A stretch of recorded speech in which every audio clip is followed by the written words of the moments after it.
Buenos días a todos y todas.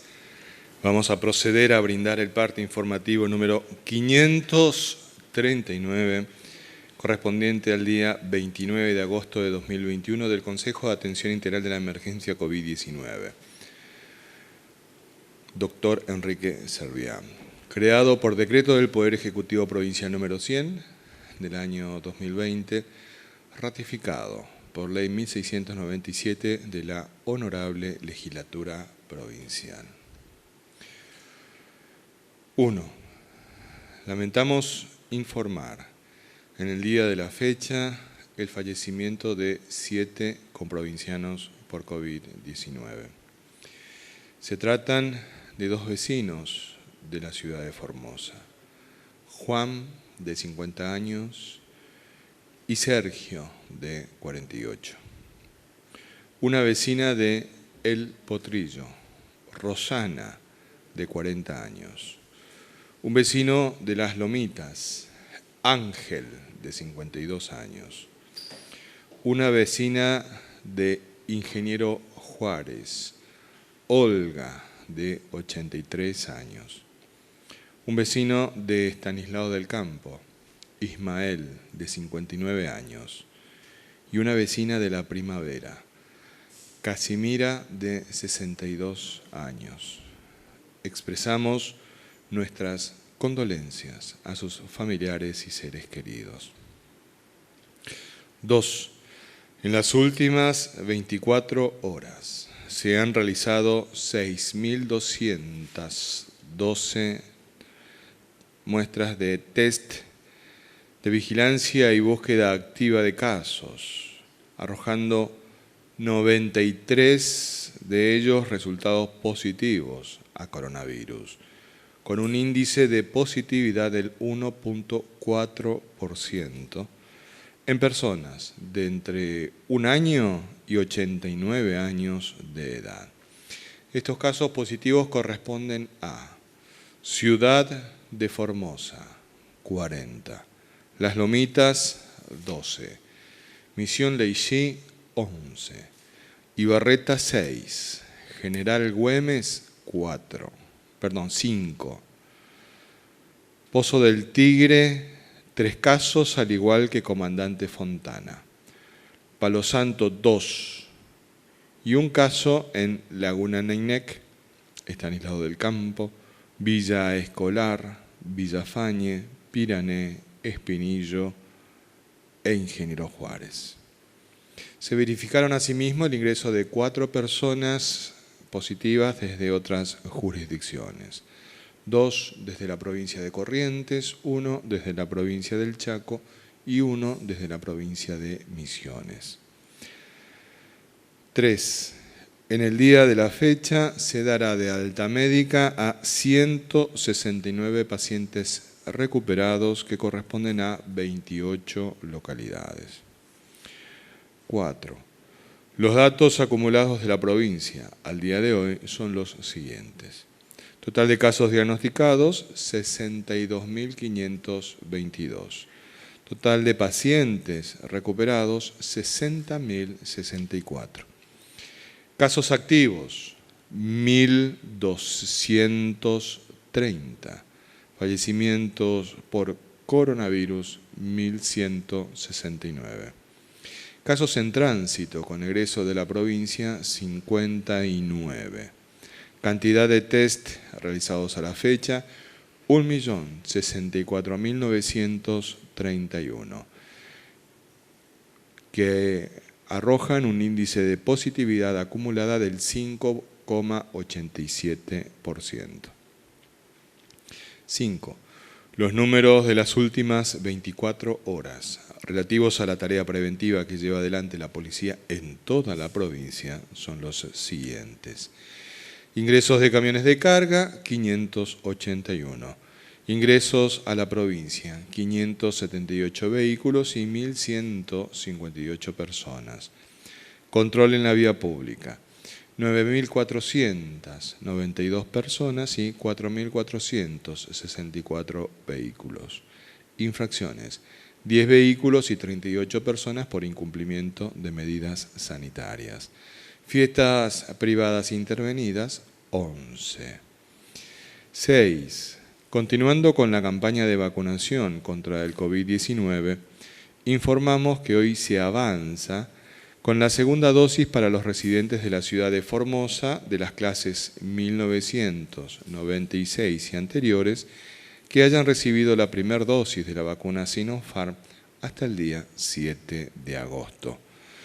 Recordamos que el día de mañana, lunes 30, estarán recibiendo la segunda dosis de la vacuna contra el COVID-19 los vecinos y las vecinas de Estanislao del Campo y Pozo del Tigre, que hayan recibido la primera dosis de las vacunas Sinopharm y Sputnik V hasta el día 9 de agosto o de la vacuna AstraZeneca hasta el día 19 de julio.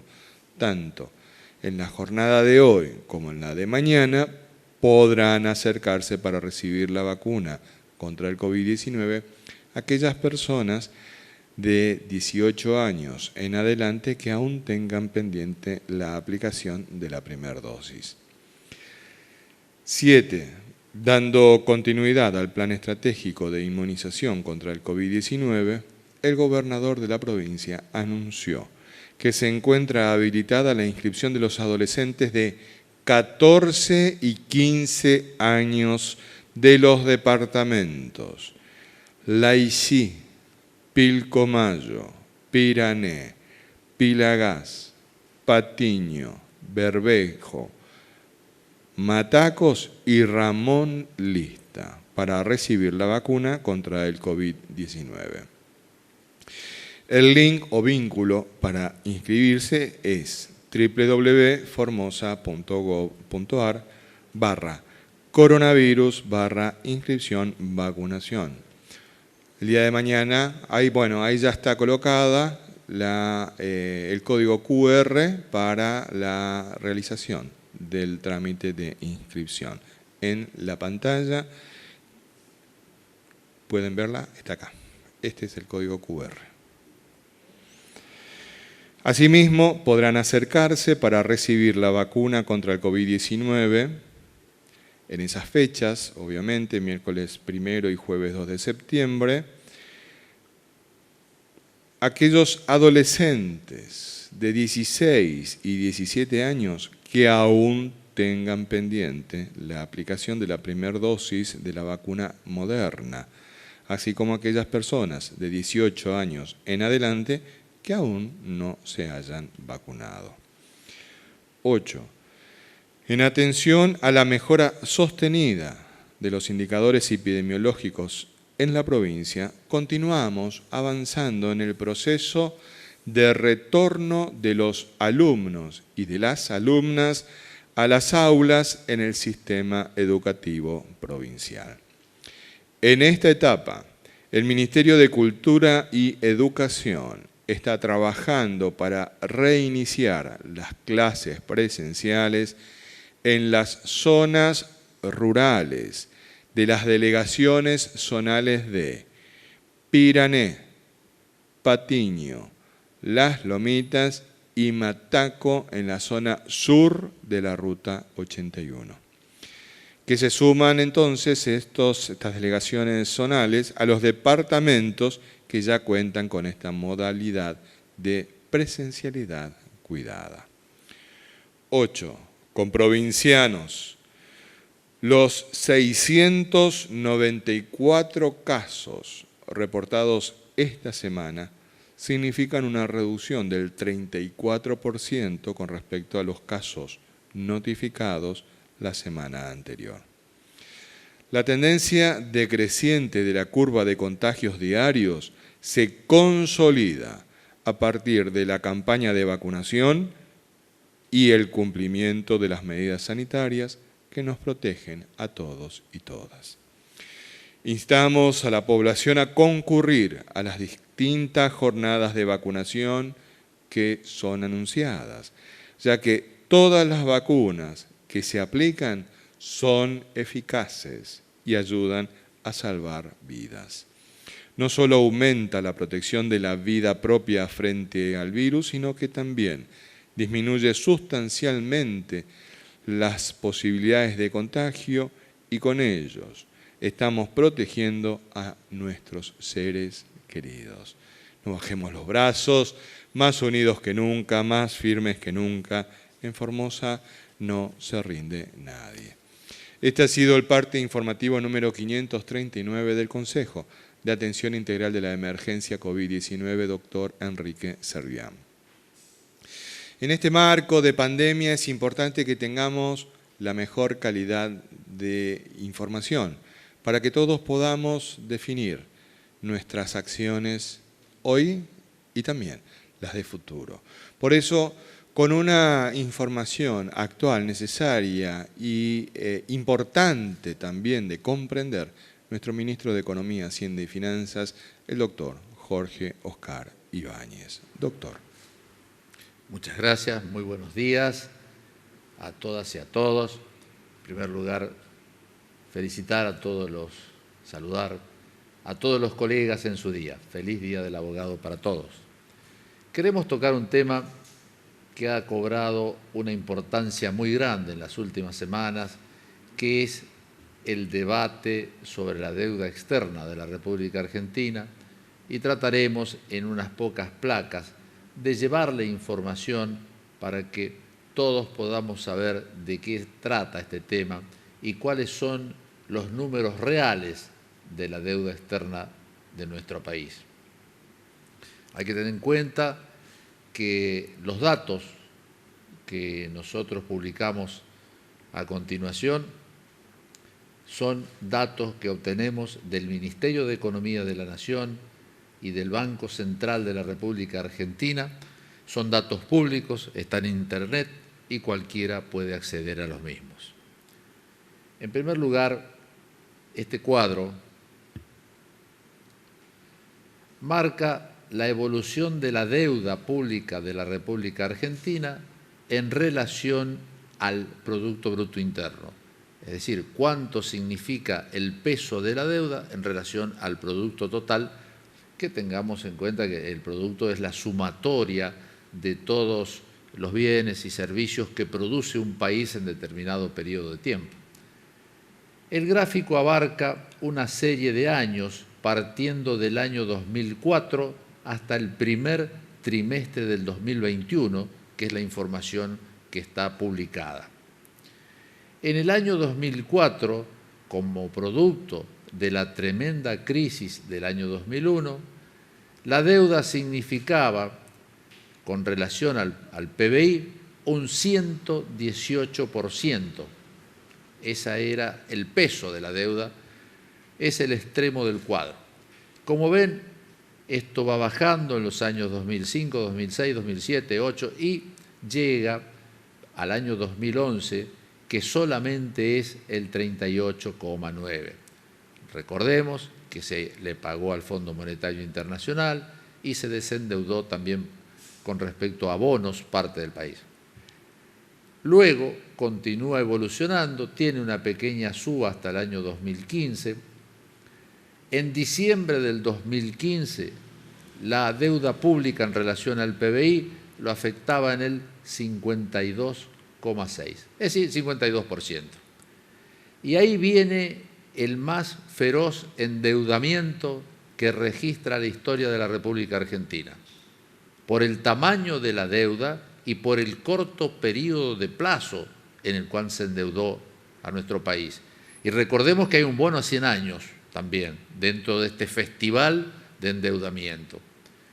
Desde el año 2016 hasta marzo del 2018, el endeudamiento fundamentalmente en moneda extranjera, ya vamos a publicar otro cuadro, tenía una bicicleta financiera, como comúnmente se le llama, pero muy conocida.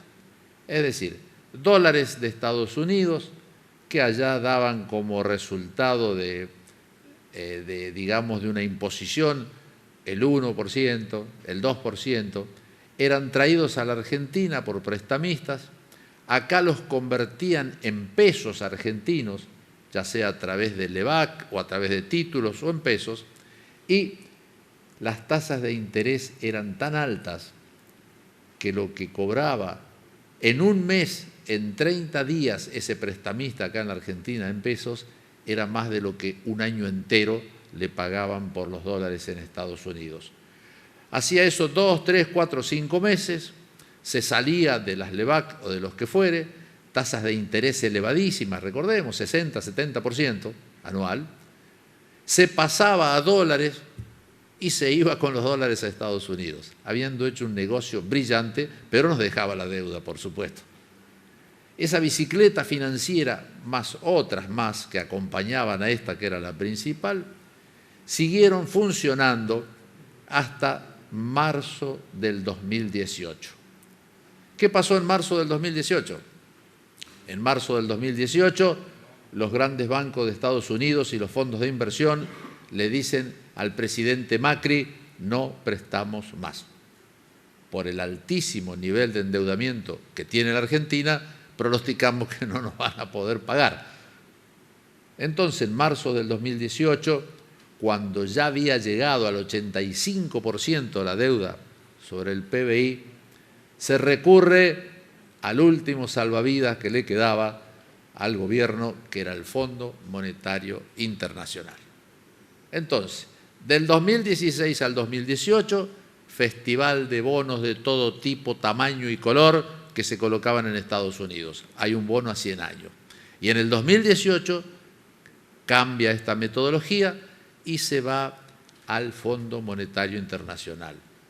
Acá tenemos otro récord para el libro Guinness, que ha sido el préstamo más grande de la historia del Fondo Monetario Internacional, aprobado y desembolsado en tiempo récord. Los desembolsos entre el año 2018 y 2019 suman 44.154 millones de dólares. En la flechita, el primer punto es de junio del 2018. Junio del 2018, el Fondo Monetario desembolsa 14.000 millones de dólares. Continúa septiembre del 2018, 5.600 millones de dólares. Continúa el 2018, se llega a diciembre, el 15 de diciembre, otros 7.000 millones de dólares.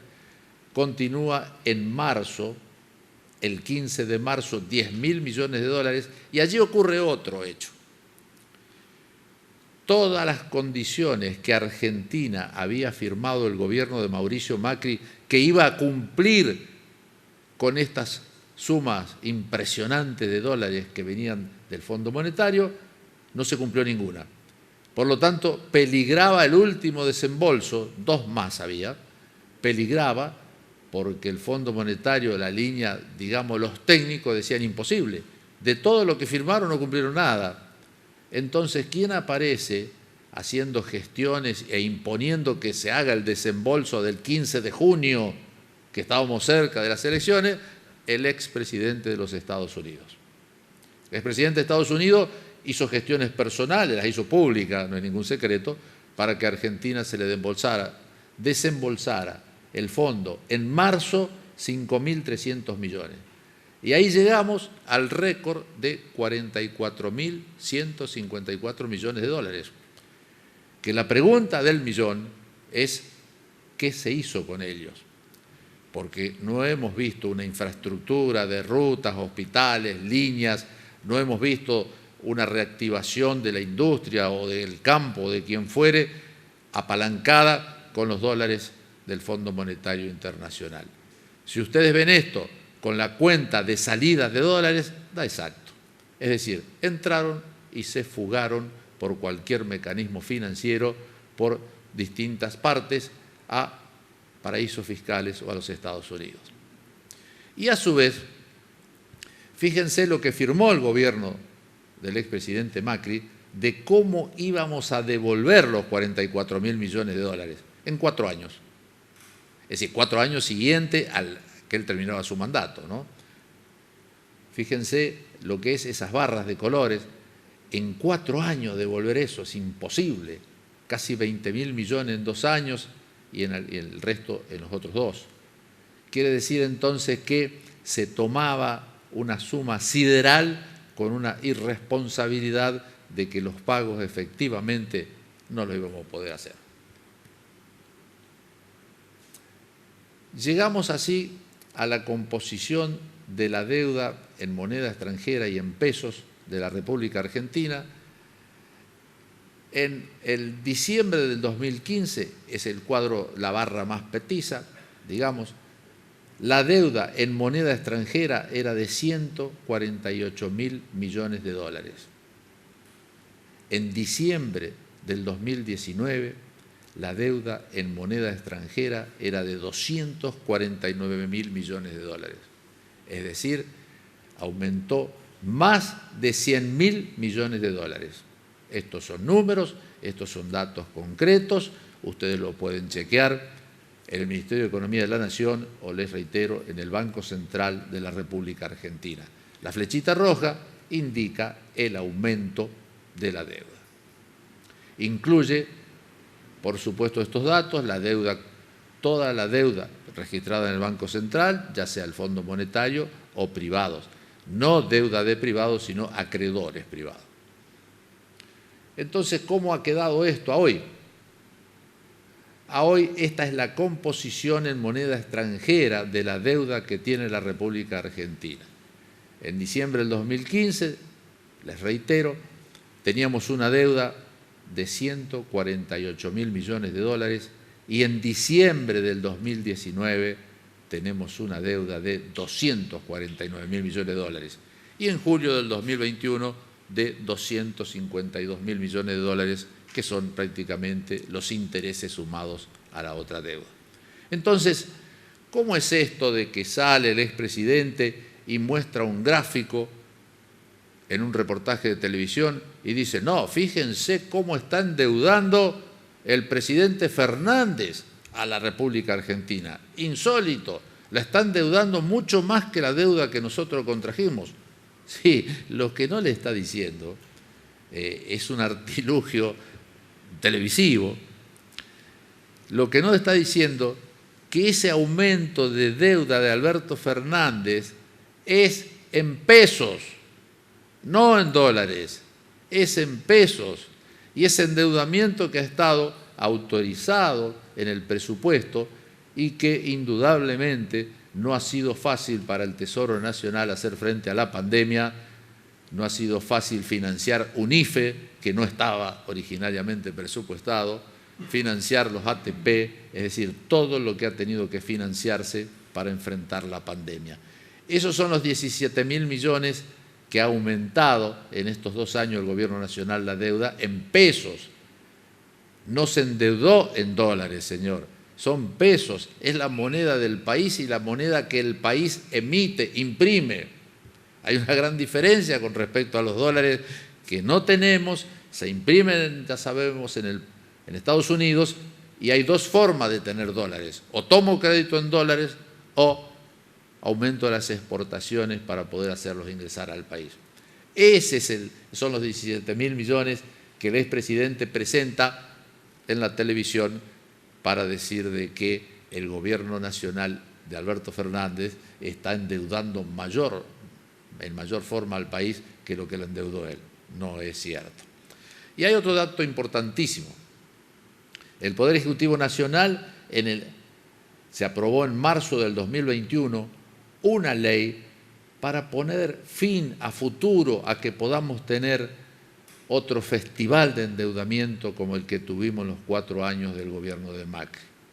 Refuerza la participación, la ley del Congreso de la Nación en la autorización para endeudarse. Es decir, el presupuesto va a contemplar de ahora en más un máximo para emisión de títulos en moneda extranjera. Y también la ley exige que todo financiamiento en moneda extranjera y sobre todo con el Fondo Monetario sea aprobado por ley. Y por último, algo importantísimo, la ley prohíbe que los ingresos por estos títulos de moneda extranjera y bajo jurisdicción extranjera, es decir, nos someten a los tribunales de Nueva York fundamentalmente, no se destinen a financiar gastos corrientes, a excepción, por supuesto, de gastos extraordinarios, como puede ser una inundación, una catástrofe. Creemos que esto marca una política totalmente distinta a la que se aplicó durante 4 años. va a marcar una política de un control del Congreso de la Nación en cuanto a la deuda pública, sobre todo en cuanto a emitir nueva deuda pública.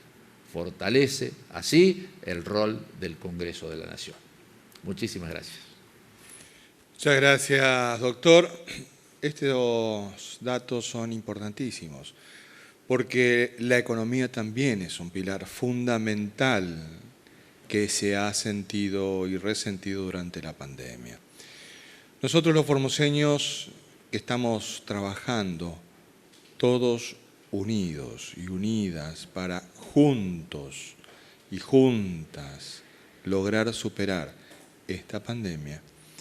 Lo estamos haciendo porque hay dos pilares sanitarios que estamos cumpliendo. Por un lado, las medidas de cuidado y el cumplimiento de las medidas de cuidado. Y por el otro lado, la más formidable campaña de vacunación que tiene memoria la historia sanitaria argentina y de nuestra provincia. Entonces esos son los dos pilares que tenemos que sostener en el tiempo para poder seguir avanzando unidos y unidas. Y en este marco es importante también conocer cómo se encuentran hoy nuestros comprovincianos y comprovincianas que están cursando la enfermedad. Con esta y otras informaciones importantes, nuestro médico infectólogo, el doctor Julián Emilio Vivolini. Doctor. Muchas gracias, buenos días, feliz domingo para todos. Actualmente hoy podríamos decir que hay 57 pacientes que están en la unidad de terapia intensiva con diagnóstico de COVID o post-COVID, porque también están incluidos los post-COVID. De estos, o sea, post-COVID, ¿qué significa? Aquellas personas que adquieren el COVID, evolucionan, necesitan ingresar a la terapia, pero por el tiempo transcurrido, la infección viral ya pasó, transcurre y van quedando las complicaciones o todo ese proceso inflamatorio causado por el virus en sí que deja al paciente todavía con necesidad de la unidad de terapia intensiva, aunque ya no esté más el virus, ¿sí? Esos son los post-COVID. Este grupo de pacientes, que son los 57, 42, están en asistencia respiratoria mecánica, distribuidos principalmente en 3 hospitales, ¿sí? El hospital de Evita, el cual tiene mayor cantidad, el hospital de alta complejidad y el hospital central. Hoy día, por ejemplo, Clorinda, que podría llegar a tener pacientes COVID, no los tiene porque no tiene pacientes graves desencadenados por esta patología. Tiene otras internaciones, pero por otras causas, no por COVID ni por post-COVID. Por lo tanto, los que están graves y más aún los que están en asistencia respiratoria mecánica se encuentran todos en la ciudad capital ahora concentrados. Obviamente, a medida que vayan bajando los casos, se van a ir concentrando los pacientes en determinados lugares. Igualmente hay una redistribución, porque hay algunos post-COVID que requieren otras, digamos, especialidades o alta especialidad cardiológica o neurológica, entonces en base a eso también se puede derivar al paciente a otro lugar donde tenga mayor capacidad para ese manejo, por más que ya haya resuelto lo del COVID, por ahí queda otra circunstancia que obliga para su mejor atención a esas derivaciones. Pero eso ya es un manejo interno de los pacientes, ¿sí? Pero están concentrados todos aquí. Lo otro que queríamos hacer mención, obviamente está avanzando la campaña, a medida que llegan las vacunas se van a ir aplicando. Obviamente que no tenemos la cantidad de dosis suficiente para llamar al 100% de las personas que le faltan sus segundas dosis, porque todavía recibimos muchas preguntas, obviamente, de las personas justamente que le faltan esas segundas dosis. Hay muchas consultas de cuándo vendría o cuándo viene la segunda dosis de Sputnik o cuándo viene para factor de riesgo, para determinada localidad, etcétera. A medida que va llegando, en base a la disponibilidad que tenga el Estado Nacional, igual obviamente reparte equitativamente al resto de las provincias. En base a esa disponibilidad se buscan los lugares y se inicia y se comienza y se hace el llamado, como se hizo ahora.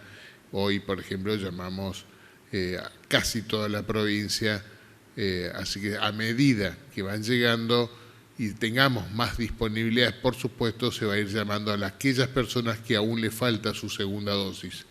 Lo que sí es muy importante, aquel que no tenga ninguno, concurrir ese día del que se está llamando, no importa por cuál se llamó el motivo, concurra usted si le falta una dosis para que comience su vacunación.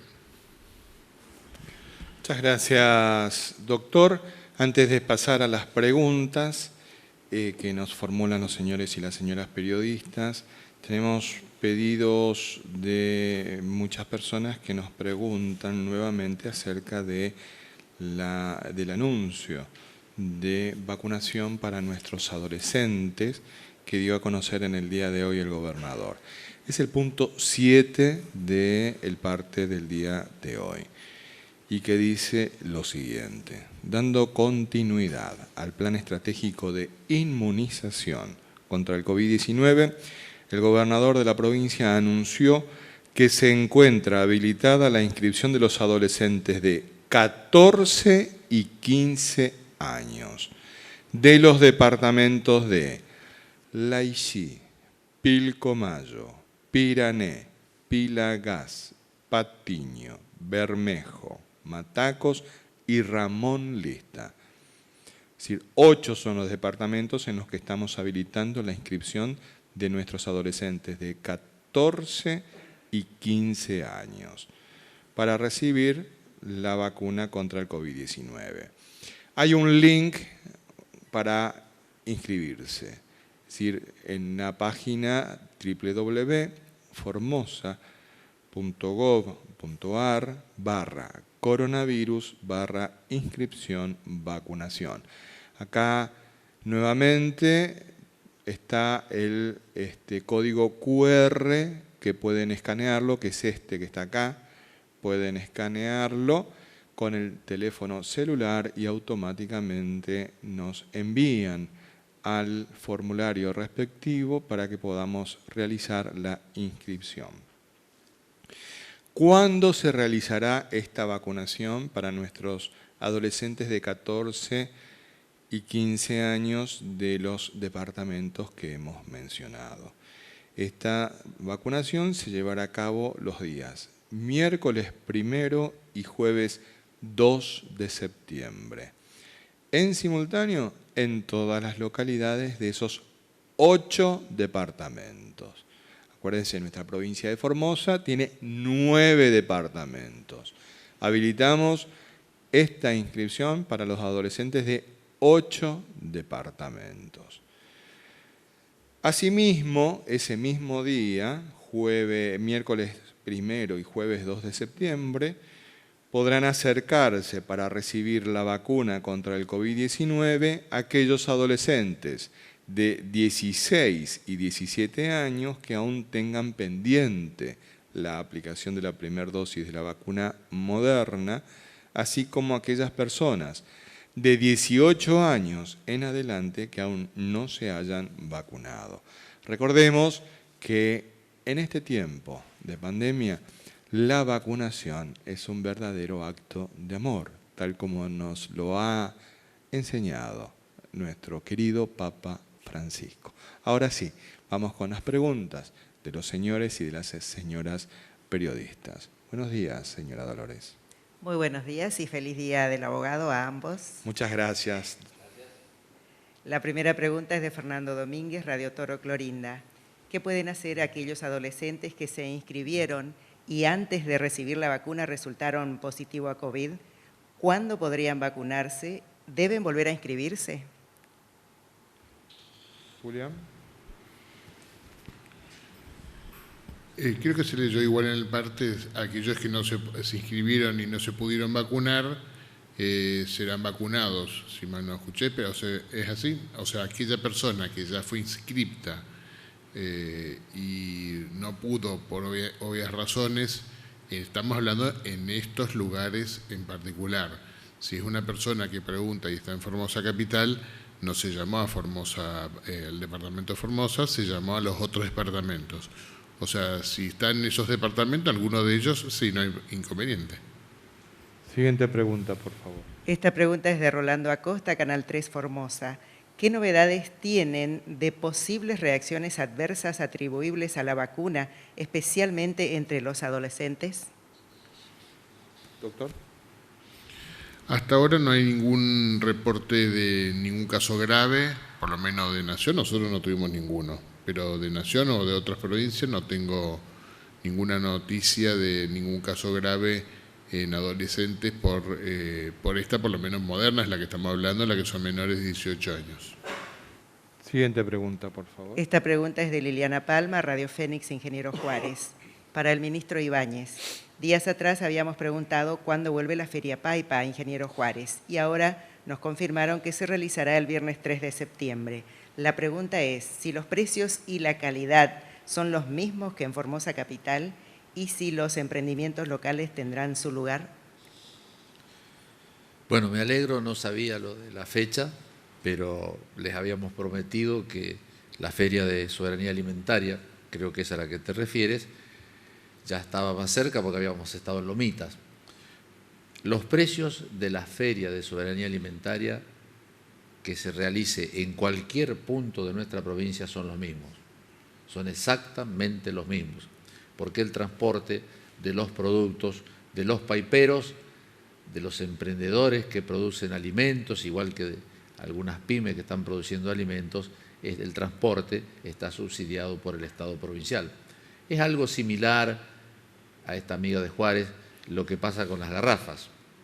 La garrafa tiene un precio en la ciudad capital, hablo de la garrafa que vende Repsagas, y tiene el mismo precio en Ingeniero Juárez y tiene el mismo precio en la localidad del Chorro o en cualquier localidad de nuestra provincia, porque el transporte de esa garrafa lo subsidia el gobierno provincial. Siguiente pregunta, por favor. Esta es la última y es de Javier Ruiz, Radio Nacional Formosa, Radio Nacional Las Lomitas. Teniendo en cuenta lo que acaba de exponer el doctor Ibáñez, también lo que declaró el jefe de Gabinete de Ministros, doctor Antonio Ferreira, advirtiendo que Carvajal es Macri, la pregunta es, ¿estas personas quieren volver a realizar lo mismo con otros nombres o ya lo están haciendo cuando derrumbaron la barrera sanitaria? Doctor Ibáñez. Bueno, con respecto al tema de la deuda, que ustedes saben han cobrado mucha vigencia mediática, porque está esta polémica entre el presidente de la Nación, la vicepresidenta y el expresidente. Cada uno mostró sus números, mostró sus gráficos. Bueno, nosotros mostramos los nuestros en base a datos concretos del Banco Central de la República Argentina y del Ministerio de Economía de la Nación. Indudablemente que yo no puedo saber si ellos estarían dispuestos a repetir esta historia que configuró el mayor endeudamiento de la República Argentina en menor periodo de tiempo y a tomar el mayor crédito de la historia del Fondo Monetario Internacional para devolverlo en 4 años. No sé qué podrían haber tenido en mente de un crecimiento descomunal de la economía, ni así mismo podríamos haberlo devuelto en 4 años. Pero bueno, esa es la realidad de lo que hicieron. Toda otra cosa que hoy puedan decir de que van a hacer a partir del 2023, porque hasta el 2023 el gobierno actual tiene una política totalmente distinta, y bueno, habría que preguntarle a los candidatos o al expresidente si en caso hipotético de ser gobierno del 2023, continuaría con el festival de endeudamientos o llevaría adelante otro plan económico que se fije más en el mercado interno, más en los trabajadores argentinos. Importante señalar de que ya lo habíamos señalado, el candidato de Macri en Formosa es Carvajal. Es decir, no es que nació en un repollo y que tiene recién historia desde que es juez subrogante. No, antes ya tenía historia y tiene historia. O sea, ya te mintió una vez, no va a tener ningún inconveniente en mentirte otra vez porque ahora nació en un repollo. No tiene historia. No, tiene historia. Y de hecho todo el macrismo de Formosa, que sostuvieron los tarifazos, que sostuvieron el endeudamiento externo, que sostuvieron la suspensión, la neutralización de todas las obras de la provincia de Formosa, toda la gente esta es la que lo está acompañando y lo está sosteniendo al candidato de Macri en Formosa. Pero no lo decimos nosotros, lo dijo el propio Macri en un videíto que fue conocido por las redes sociales. Sino al pan pan y al vino vino. Acá no hay medias tintas. Es el candidato. Carvajal es el candidato de Macri. Por más que quiera esconderse, no puede dejar de hacerlo. Y tenemos un plus, nunca les mentimos. Lo que nosotros dijimos fue cumpliéndose. En relación a este chico, se cumplió. Iba a ser candidato, fue candidato. Él decía, no, se cumplió. En definitiva, tienen que ver nomás quiénes tuvieron razón y quiénes te mintieron. ¿Te dijo que no iba a ser candidato? Fue candidato. Listo. Es hoy el candidato de Macri en la provincia de Formosa. ¿Para qué? Para sostener todas esas políticas que vivimos todos los 4 años de Macri. Las vivimos y las sufrimos, por cierto. Agradecemos la presencia de todos, en particular en nombre del doctor Ibáñez y en el mío propio agradecemos los saludos que nos han brindado por el Día de los Abogados y de las Abogadas. Muchas gracias a todos y todas. Buen domingo en familia. Que Dios y la Virgen nos cuiden y protejan.